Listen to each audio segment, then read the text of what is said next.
Corona की इस महामारी में सबसे ज्यादा दुर्दशा मजदूरों की हुई। करीबन 2 महीने बाद केंद्र और राज्य की सरकारों की नींद खुली तो रेल के माध्यम से इन मजदूरों को उनके गांव भेजने की भी जद्दोजहद शुरू हुई। सबसे बड़ी खुशी की बात है कि जौनपुर स्पेशल दूसरी ट्रेन अभी 2-3 दिन पहले जौनपुर का लगा था, जिसका प्रयास जो है हम सब शिवसैनिक, हमारा प्रताप फाउंडेशन परिवार तथा शिवसेना के सभी नेता जी तक प्रयास किए और हमारे नेता लोग प्रयास करके ट्रेन उपलब्ध कराए। ये जो मंडप पे आप खड़े हैं ये पूरा धूप रहता था। हमारे विपक्ष के नेता प्रवीण दरेकर जी 2-3 दिन पहले यहाँ दौरा किए थे, उन्होंने आयुक्त को आदेश दिया है। मैं इतना छाती ठोक और विश्वास के साथ बोल सकता हूँ कि वो हमारे संगठन के माध्यम से दिया गया है और हमने सभी लोगों की लिस्ट के साथ में माननीय तहसीलदार, माननीय डीसी अविनाश जी शिंदे। लेकिन ये ट्रेनें मानव राजनीति सेकने में नेताओं की सबसे बड़ी सेकड़ी साबित होते नजर आ रही है।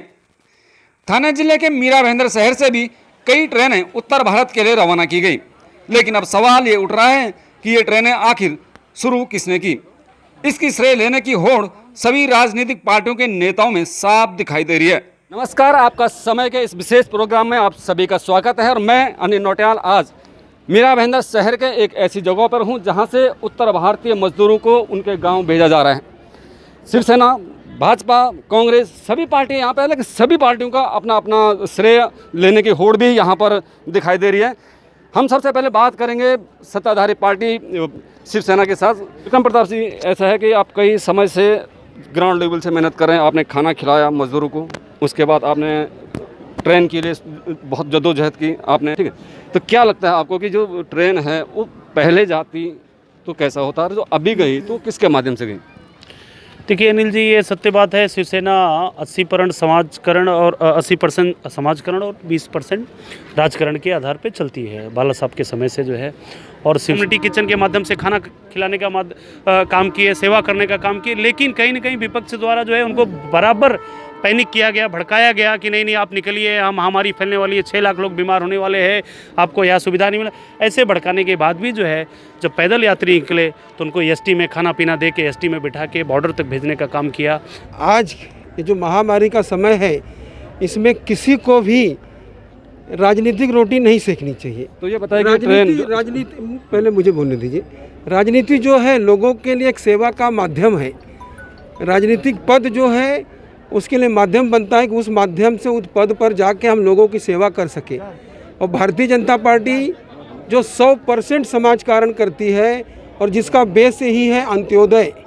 देखिए, मैं आपको बता दूं कि यहाँ पर बीजेपी, शिवसेना, कांग्रेस पार्टी के सभी नेता जरूर हैं, लेकिन साथ साथ में सभी लोग उत्तर भारतीय हैं। बात की थी, आपने कहा था कि ट्रेन की जद्दोजहद में आप कई समय से पड़े हैं, तो क्या लगता है ट्रेन के लिए कितनी मेहनत आपने की?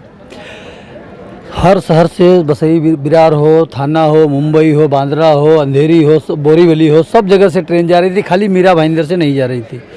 तो हम लोगों को लगा कि कहीं न कहीं मीरा भाईंदर के साथ अन्याय हो रहा है। हम लोगों ने अपने वरिष्ठों के साथ, अपने नेतागढ़ के साथ बात किया, उनको यहाँ की लिस्ट मांगे, लिस्ट दिया, हम लोगों के माध्यम से जो भरे हुए थे फॉर्म वो जमा किए, उसके बाद ट्रेन उपलब्ध कराई गई।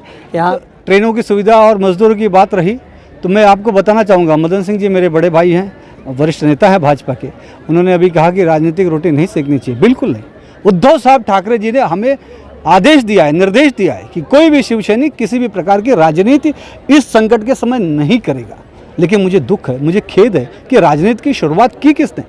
बांद्रा में जो भीड़ इकट्ठा कराई गई थी अनिल जी, बताइए वो कौन सी भीड़ थी, कौन से मजदूर थे? आज यहाँ पे मजदूर आ रहे, उनके सर पे बोझ है, बैग है, बच्चे हैं, उनके परिवार के लोग हैं। बांद्रा में जो लोग थे वो कौन थे? पहला प्रस्ताव उत्तर प्रदेश और बिहार के लिए 3/5/2020 को गया। बिहार उत्तर प्रदेश के लिए 3 तारीख को गया और बिहार के लिए 5 तारीख को गया। 5 तारीख से लेकर 16 तारीख तक एक भी प्रस्ताव को मंजूरी नहीं दी गई, उत्तर प्रदेश गवर्नमेंट हो या बिहार गवर्नमेंट हो। और उसके बाद में प्रस्ताव को मंजूरी गई। पहली मंजूरी बिहार गवर्नमेंट में दिया, लेकिन वो 23 तारीख को दिया, और उसके बाद की मंजूरी उत्तर प्रदेश गवर्नमेंट ने दिया, लेकिन वो गोरखपुर के लिए जल्दी दिया। हमारे पत्रकार मित्र भी रमेश शर्मा जी स्थानीय हमारे पत्रकार में हैं और उत्तर भारत से ताल्लुक भी रखते हैं।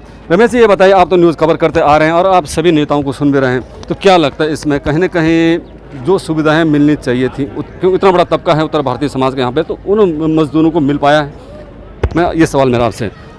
सबसे बड़ी बात की जो राजकारण इस पे हो रहा है नहीं होना चाहिए। लेकिन ग्राउंड की बात किया जाए तो जो मजदूर है वो मजदूर की व्यथा जो थी वो वही समझता है। वो पैदल क्यों निकल पड़ा, 4 दिन 5 दिन पहले लॉकडाउन तक वो अपने घरों में शांत बैठा था, उसके बाद वो निकल पड़ा कि उसको खाने की व्यवस्था नहीं थी।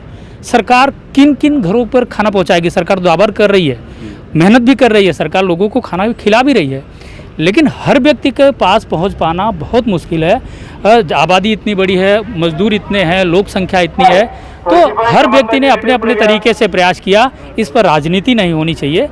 अगर आप करेंगे तो 66,000 पर स्क्वायर किलोमीटर में लोग यहाँ पे रहते हैं। ये दुनिया का सबसे बड़ा घनत्व है। मेरे हिसाब से हो सकता है चाइना के किसी शहर में होगा, लेकिन भारत का सबसे बड़ा घनत्व है। इतना बड़ा लोड अगर लेके आज महाराष्ट्र सरकार चल रही है, इतने सुचारू रूप से काम कर रही है, तो मैं ये केंद्र सरकार से मैं पूछना चाहता हूँ कि इतने बड़े आर्थिक राजधानी, इतने बड़े जनसंख्या वाले शहर को आपने क्या स्टाफ फैसिलिटी दे दिया, या कौन सा ऐसा गाइडलाइन आपने दे दिया जिसको हमारे महाराष्ट्र शासन ने तोड़ा है? इन दो बातों का सवाल अगर जो है हमारे विपक्ष के भाइयों दे दे तो मैं बहुत खुश हो जाऊँ। बहुत सारी व्यवस्थाएं केंद्र के बाद राज्यों की होती हैं, जिम्मेदारियां जो राज्य, क्यों लोगों को रोका नहीं गया?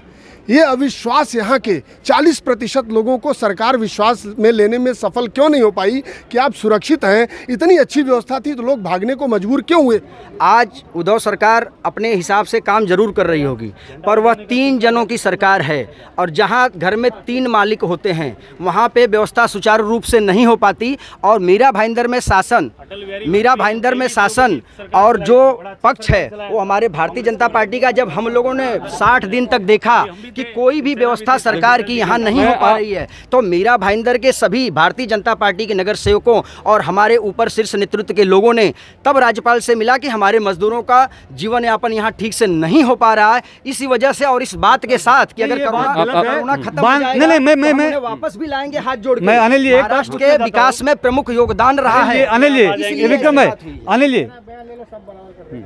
देखिए, ये राजनीति शुरू कहाँ हुई मुझे बताइए। मजदूरों की समस्या, अभी ये ट्रेन की बात आई है, बैंड्रा की भीड़ कभी वहाँ पे इकट्ठा की गई थी। लॉकडाउन लगने के 6वें 7वें दिन की बात है ये। तब तो अफरा तफरी नहीं थी, तब तो कोई भूख से नहीं मर रहा था। हमारी सरकार यहाँ पे भोजन वितरण केंद्र, उद्धव ठाकरे की सरकार ने भोजन वितरण केंद्र सारे औद्योगिक क्षेत्र में, सारे मजदूरों के लिए, सारे गरीबों के लिए शुरू किया हुआ है। यहाँ पे टेंट कल का कल होना चाहिए।